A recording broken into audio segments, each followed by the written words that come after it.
So TXA doesn't stop everything that bleeds, question mark? The NoPAC trial gauging the effectiveness of TXA in epistaxis by Anand Swaminathan, where our other friend and Salim again, Razai. I was going to tell you an interesting story that happened to me, which I think you already know about, but I had... That your nose is constantly bleeding. Yes. And you constantly have water dripping out of it. You're always That's like, true too. I got water. Because my life was saved when I was 20.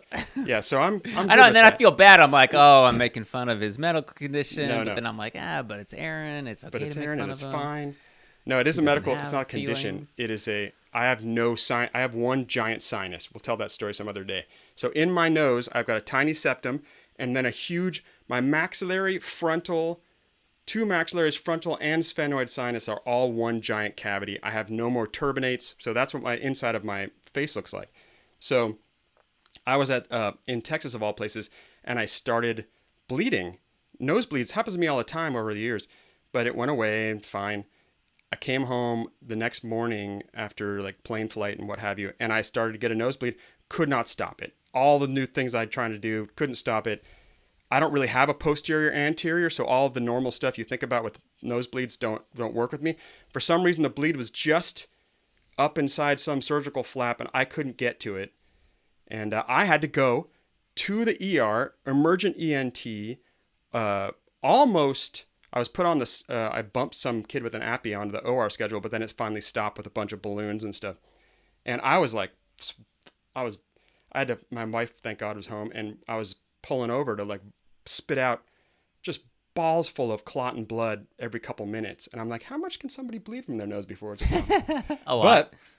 But it's all fine now. But it reminded me of this because one of the things we tried to do, or we're going to do, I asked the ENT, I'm like, can we use tranexamic acid? And she's like, no, we don't have that.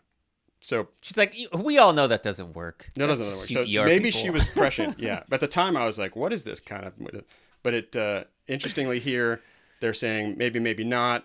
I like what they said at the end here, which is basically, however, it is not clear based on all the available evidence exactly what is the best approach, leaving ample room for clinical preference, which is, I think that should be on the end of every statistical analysis, which is like, yes, mathematically, this tells us something. That doesn't mean it's right. And that's interesting in itself. Which is medicine in general, because there's like so many of those things where it's like, just clinical. Because I was a TXA epistaxis guy. I'm like, oh yeah, this is. I think I still am.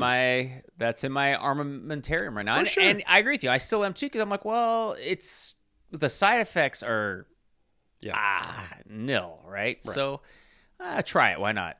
But it's nice to know that, hey, evidence-based medicine marches on, and I look forward to the next big randomized control trial looking at TXA. Big randomized control trial.